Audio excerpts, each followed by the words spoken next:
Yesterday, across the country, riots erupted in several cities. And this is probably a surprise to nobody because riots have been going on now for several months.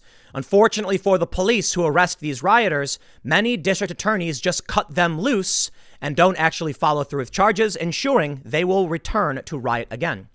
Now, Portland has seen its share of rioting, with the far left coming out acting a fool and fighting with cops. But yesterday, it was something different.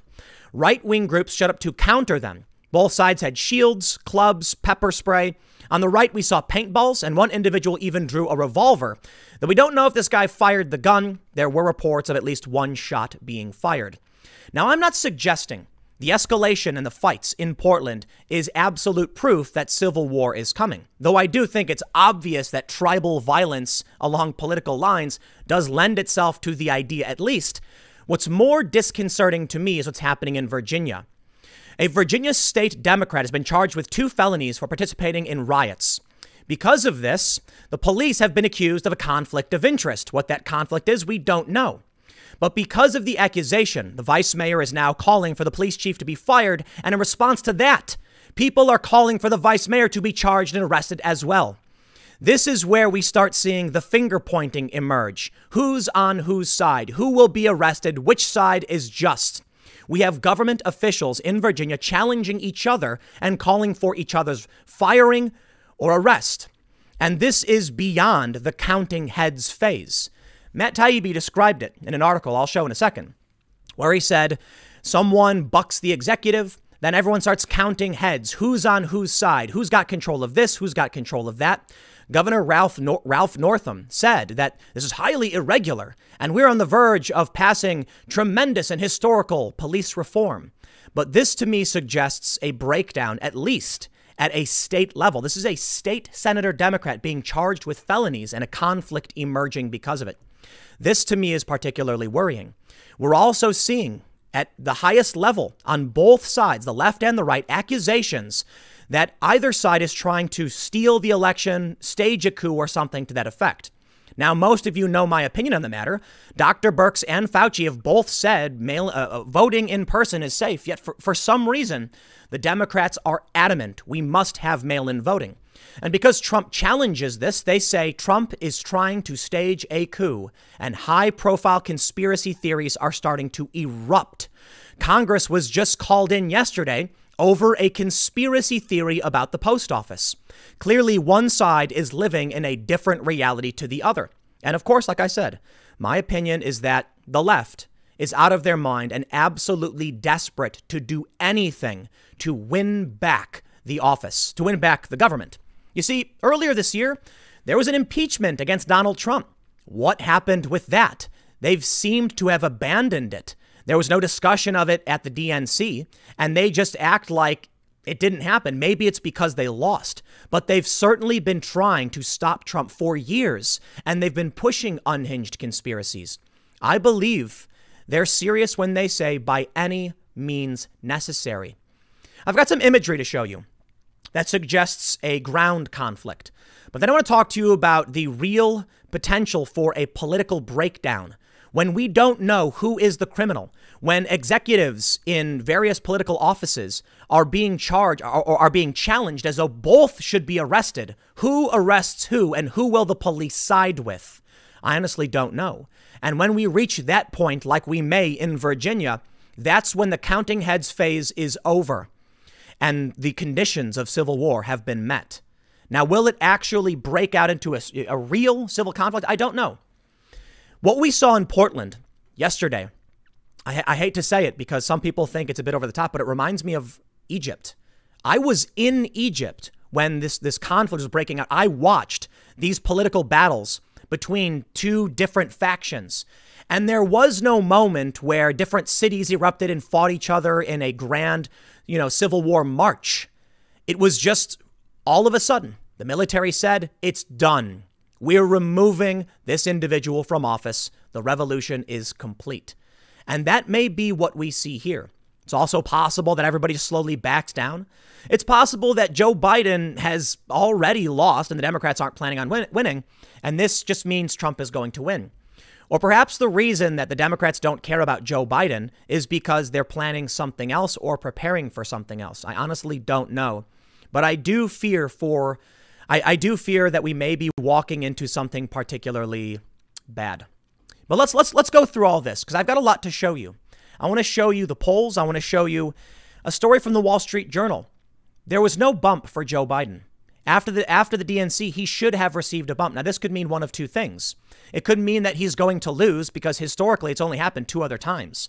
The Democratic nominee is announced, they don't receive a bump in the polls, and then they lose.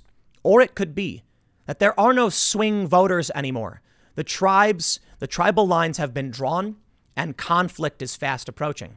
Maybe I'm wrong about all of this. That's fine too. You know, maybe to a hammer, everything looks like a nail and I'm reading too much into the ongoing violence in Portland. But what's worrying to me is that I'll tell you this. I think I'm right. I absolutely think I'm right. I said that we were going to see escalating riots and we did. I said that we would start to see draconian laws and now we are. To what degree I'm right, I don't know, but I'll tell you what I'm going to do. I'm going to do what I've been doing and just get away from the cities the best I can do. But we'll see how things play out politically. Let's take a look at some of this imagery and I'll tell you what's going on in Virginia that scares me the most. Before we get started, however, head over to timcast.com/donate if you'd like to support my work. There's many ways you can give, but the best thing you can do is subscribe to this channel. About half the people who watch these videos aren't subscribed. And if you want to make sure you get my videos every day they go live, just below the video player is a little subscribe button. Give it a tap, and now you're more likely to have my videos appear in your feed. If you really want to support me, hit the like button, the notification bell, and share this video to help spread the word. This is a story from the New York Times. I don't need to read all that much. It just says, shouting turns to violence in Portland as dueling protests converge. Paintballs and pepper spray filled the air during a confrontation in Oregon between a pro-police rally and Black Lives Matter supporters. But we've seen this escalating for several years. I believe this is the worst we've seen it. But we do have an election coming up. The election is being challenged in many ways. Mail-in voting is already chaotic. Some elections are being forced. They're being forced to be done again, meaning the results have been nullified. That's going to spark lawsuit after lawsuit. And why wouldn't we see that at the federal level? In which case, you combine what I'm about to show you with the chaos in the election, and you take this where you want to. Tell me I'm crazy. Tell me I'm wrong. Fine. Absolutely fine. I'm going to do my thing, you do yours, and feel free to criticize me and say I'm losing it. I'm totally okay with that. But I see these stories, and it at least makes me concerned. I first want to show you low-tier violence. Police make second arrest in theft of MAGA hat outside of Democratic convention in Wilmington. This shows you how deep this runs. A 7-year-old boy has had his hat stolen. The story went viral while they arrested 2 women involved. This is not the biggest deal in the world. It's just low-level conflict, but it shows you the tribal ties run deep. Now let's get into it. Take a look at this. Andy No says much of the violence enacted by Antifa and Black Lives Matter is for propaganda uses. They hope their acts of criminality inspire comrades in other cities. It's worked as the same strategies are being put into practice elsewhere. In this video, we see a man wearing tactical gear, raising his fist with fires burning behind him, yelling Black Lives Matter over and over again. This is revolutionary imagery. It's propaganda. It's designed to inspire leftists to rally and to fight. And many are. And their allies are in government now, and they won't hold them accountable. The next clip, a protest in front of Denver police headquarters is small, but has escalated. About 50 protesters are here right now, many with shields and helmets. A van pulled up and passed out shields to protesters. Protesters are at a standoff with a SWAT team now. What do you mean a van pulled up and distributed shields to protesters? That's right. We've been seeing this. Someone has resources. No joke. I have seen some of these large activist facilities in the past in other countries. You walk in the door and you see hundreds of people and they're working, making shields and weapons. There's a reason why they're not coming out with guns. They're trying to keep it behind, at a certain level. They don't want people to call for their immediate destruction. They want to challenge the police and tear down the system through attrition without drawing too much attention to themselves. A sustained, ongoing riot throughout this country is a good way to do that, without any single individual being, singled out, as it were. But I believe it's going to get a whole lot worse. There's a video going viral in which a man says that he's been in combat and he never wants to go back again. But he says, I'm telling you what, I will to save this country. If it has to be against our own citizens, it will happen. And there's a million people like me and you won't stop us. It's a man in City Hall not talking necessarily about the far left extremism. No, this is a regular small business owner. And he's referring to the draconian lockdowns that Biden has said he will enact. From Zeke Miller, Biden to ABC's David Muir, I would shut the country down to prevent the spread of COVID-19 if scientists recommended it. Many people have pointed out Joe Biden has already called for a nationwide mask mandate. Many people are in a pressure cooker with the extremism in the streets that we've seen now in Portland and their businesses being destroyed, and they are furious. And in that video, the one I just quoted a moment ago, a man said he will fight, and he's just a regular guy. But here's where it gets political. In this story, calls for the arrest of Portsmouth vice mayor after she demands police chief be fired. This one, to me, while not necessarily a nation level, a federal level conflict, it's not Donald Trump challenging Pelosi and saying she must be arrested, but it's state level breakdown. What do we do in Virginia where you have this ongoing conflict? You have they want to seize people's weapons. You had sheriffs in over 90, I believe, jurisdictions saying these are 2A sanctuary counties, and they wouldn't be enforcing these gun control measures. Now you have this. Virginia State Senator L. Louise Lucas charged with felonies over Portsmouth Confederate Monument protest. To me, it's clear. This woman helped organize violence, rioting, and destruction of public property. She should be charged. But when she was, Ralph Northam intervened, saying it's deeply troubling that on the verge of Virginia passing long overdue police reform, the first black woman to serve as our Senate pro tempore is suddenly facing highly unusual charges. I look forward to seeing you in Richmond tomorrow so we can get back to work. In a news conference announcing the charges Monday afternoon, Green, the police chief, said several individuals conspired and organized to destroy the monument, as well as summon hundreds of people to join in the felonious acts, which not only resulted in hundreds of thousands of dollars in damage to the monument, but also permanent injury to an individual.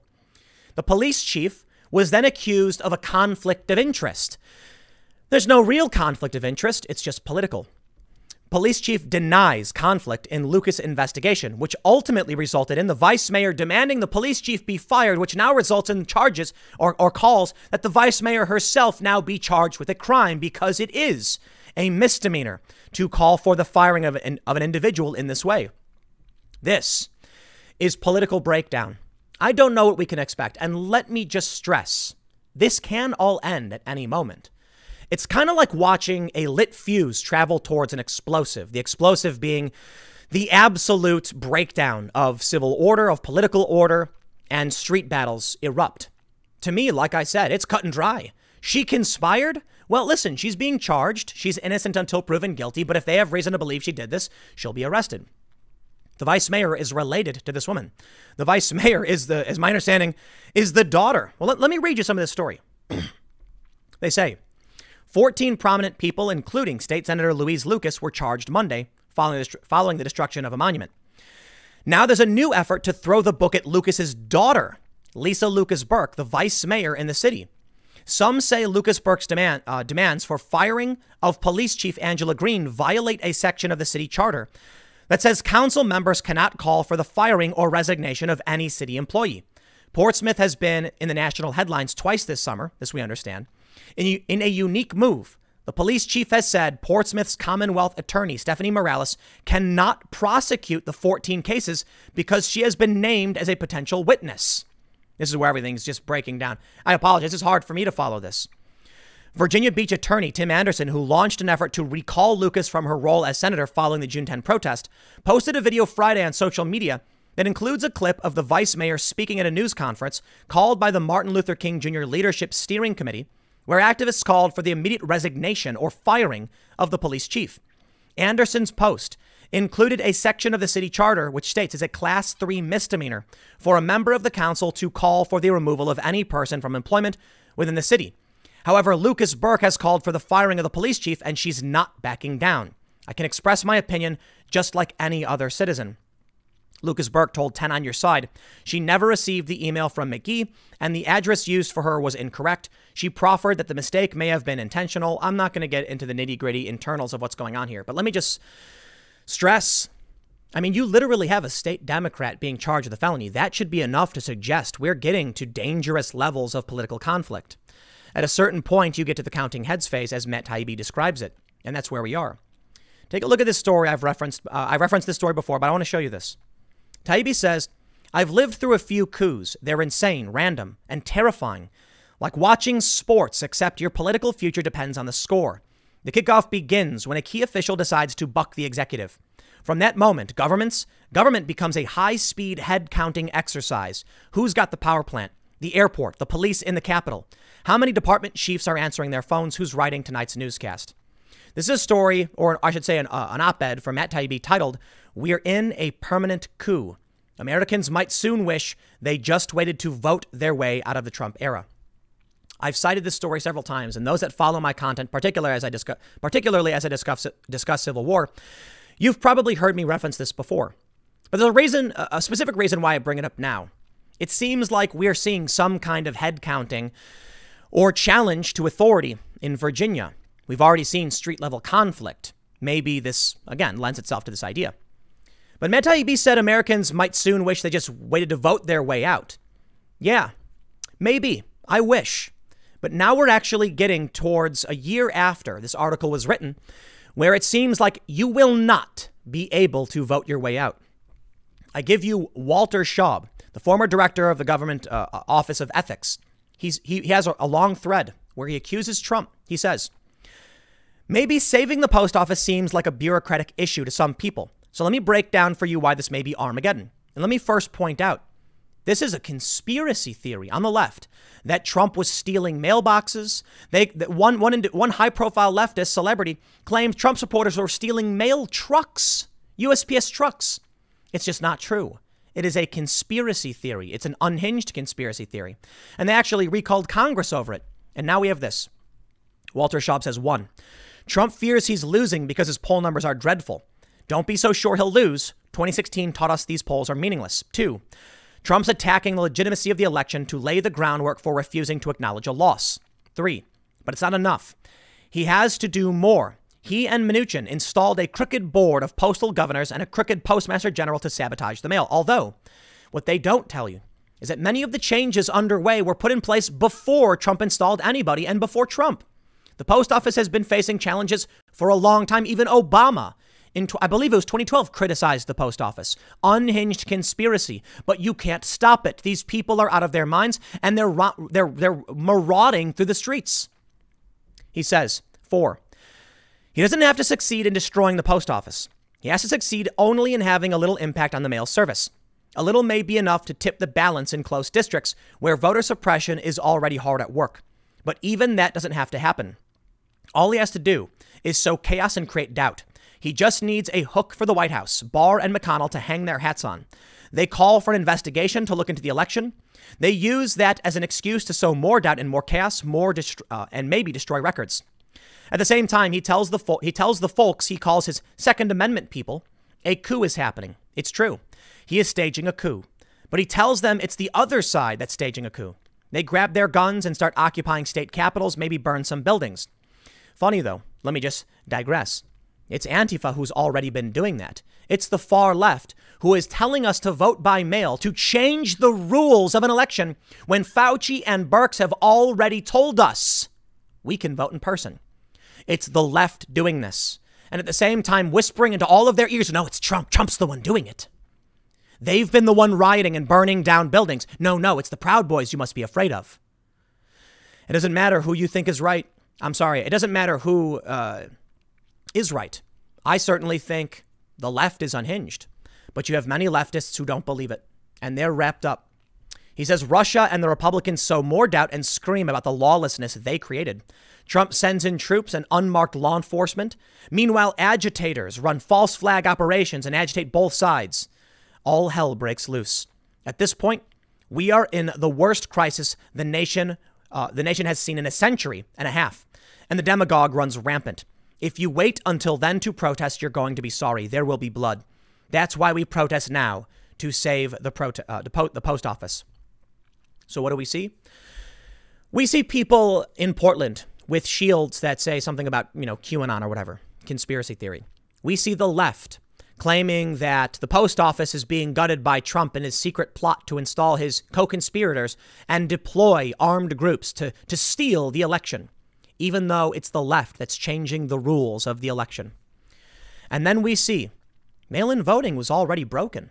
A judge has ordered a new election in Patterson after voter fraud charges. What happens when you scale that local election up nationwide?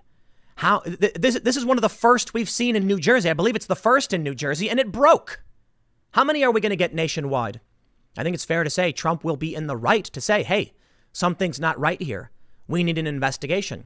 But the left has already laid the groundwork. They've already said, go out, protest, go out, riot. We won't charge you. They've already said it's unjust if you try and prosecute the lady who's actually incited the riot. A Democrat, no less, 2 felonies. But now we can see where I believe it may be the lines that they're already drawn, and we're marching headfirst with no way to turn around. Raheem Kassam for the National Pulse writes, no bump chump. Biden suffers same fate as John Kerry and George McGovern in post-DNC polls. I'm not going to read through the whole article, but he gives you a general idea of why Joe Biden may be losing. But I think this actually might have more to do with the lines being drawn. You see, there's only 2 other instances, according to Raheem, where there was no bump for the Democratic nominee, McGovern and Kerry, and they both lost, which could suggest Joe Biden just don't got it. It could also suggest, in my opinion, there's no middle anymore. We know, according to many studies, social media has removed the middle ground. You're either with us or against us by any means necessary, and that's all we've seen.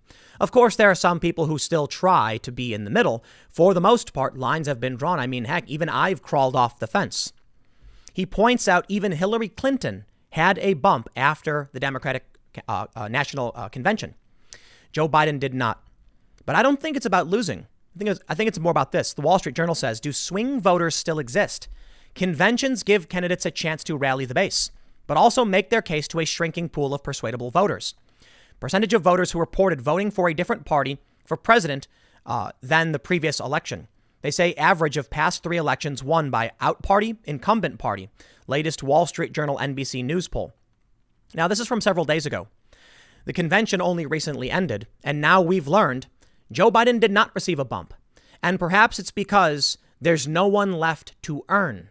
Everyone has drawn their lines. Now, maybe there's people who are not activated.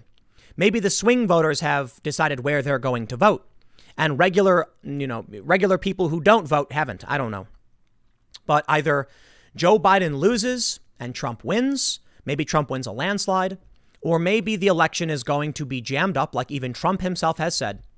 Even alluding to the idea that if Nancy Pelosi gets reelected, and then Donald Trump's election is just frozen because of the Democrats and because of mail-in voting, Pelosi becomes president, interim president until an election can be held. What do you think regular people will do at that point? I think it's fair to say Walter Shaub is not 100% incorrect. Now, he accuses Trump of staging a coup. I don't think that's true. I think the Democrats are playing dirty games. And I think what happens next is that, yes, Trump will call on patriots. Patriots will come out like they did in Portland. We will see chaos and clashes. And it's actually the Democrats that caused all the problems. But I don't know who will win. Like I said early on, this reminded me of Egypt. In Egypt, we didn't see different regions of Egypt fighting each other. It wasn't a long, drawn-out battle over years. It was 2 groups fighting in the street, much like it was in Portland. And then eventually the military said, enough. We cannot continue this way. And they chose sides. The military came in and removed, I believe this was, I can't remember, I believe it may have been Morsi. Morsi was the Muslim Brotherhood candidate. They removed him and put in Sisi. I could be getting my details wrong. It's been a long time since I was down there and focused on this stuff, so fact check me. But the military just said enough. Enough. 100%, we are done. And they decided if the unrest will not stop, we'll cave. What does that mean for us? I honestly don't know, but I will tell you. It was the ongoing protests against the Muslim Brotherhood candidate that ultimately led the military to say, we're going to remove the Muslim Brotherhood.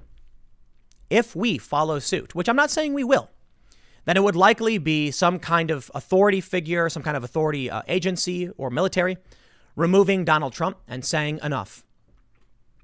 And that's what they've alluded to. The Democrats have alluded to that. I don't believe that ends with Trump supporters and the Patriots and the Proud Boys and Troops for Trump and anybody just saying, okay, it didn't happen that way in Egypt. And the military went out and started gunning people down because they continued to protest. In fact, it was a second revolution in a year, I believe. That's what happened in Egypt. So I can't tell you what's going to happen, but we're a much, much larger country than Egypt is. Egypt is more like one single state. What happens when New York, when California say, okay, Joe Biden, and the red states say, no way? Maybe then we start seeing those dividing lines. And that's why I think Virginia is so important, because there is inner turmoil in their own government where they're pointing the fingers at each other, saying, you can't do this, you have to do this, who's getting arrested, they should be charged. And it's just breaking down, counting heads in at least one state. What happens when Virginia erupts? It breaks down, and leftist groups march in to say, you will not arrest this Democrat. She did nothing wrong. It's a political arrest or whatever. What happens when right-wing groups say, we will not allow you to take our weapons, violate our rights, and this woman must go to jail? What happens when other groups from other parts of the country rush to Virginia like they do in Portland to join in what is more than just a street battle, but a political battle? Then Virginia breaks down. The federal government will be forced to intervene. Governors from across the country will say no way to Trump's intervention in Virginia on the side of his supporters. And that's when things could get really out of hand. But maybe I'm reaching too far into that bag. Maybe I'm looking too far ahead and these variables are just, there's way too many to predict. It's fair. Absolutely. But what's happening in Virginia is very real. It could ultimately end in just people slapping each other and, it ends. The street battles may die down. It's possible that Trump sees a landslide. I think it's possible. Absolutely. And then with that landslide, the Democrats finally give up. But I don't think they will. They're screaming about unhinged conspiracy theories pertaining to the post office. And I'm worried that the escalation will continue. I don't think that's pessimistic. I think it's realistic. There's times when you can say realistically a good thing or a thing you like might happen. Some people have said that I'm a bit too pessimistic when I talk about this stuff. But keep in mind, it's optimistic for you in that regard, or I should say for Trump supporters specifically, when I say I think Trump will landslide. But it is maybe realistic to suggest the Democrats are playing dirty games and suggesting that Donald Trump is trying to steal the election when they're the ones who are changing the rules. They have nothing but disdain for you. Take a look at this tweet. There's a poll from NBC News and the Wall Street Journal that says whites without college degrees, 59% for Trump, 27% for Biden. Whites with college degrees, 58% for Biden, 35% for Trump. This viral tweet from Dear Aunt Krabby says, I hate to appear mean and cruel. Actually, that's not true. But as I see it, Trump has a huge lead with white, uneducated, stupid people. Yes? No. Trump has a lead with regular, working class people who are tired of elitist snobs who think they're better than everyone, but who have never lifted a heavy object in their lives. It's something I tweeted. This individual. They think they're so much better than you, so much smarter than you. But in reality, they couldn't start a fire in the woods. They can't even unclog their own toilets, and they think they're better than you. They like to preach and talk about how smart they are up until their toilet breaks, and then who are they calling for help? Regular working class Americans. They like to brag about how much smarter they are politically, politically they are. But who do they call when, they get a hole in their wall, their drywall cracks? Then they call you, working class American. But they will crap all over you all day and night, calling you stupid for voting for the guy who's actually there to defend you, Donald Trump. I don't know what's going to happen, but I am concerned. I am worried that we will see something truly nightmarish. November 3rd, it all begins. On September 17th, the group that started to Occupy Wall Street has called for a siege on the White House. You may call me crazy. You may think I'm overthinking things. By all means, please think that, because I hope I'm wrong. But when they call for a siege on the White House, they say it's nonviolent. When they say there will be 50 days straight of protesting around the White House, when they are fighting each other, both tribes, both factions in the street, when the government is starting to break down in Virginia and they're pointing fingers, I don't know what else to expect other than the conditions of civil war being met. Maybe I'll be wrong. I'll leave it there. Next segment's coming up at 6 p.m. over at youtube.com/TimCastNews. Thanks for hanging out, and I will see you all then.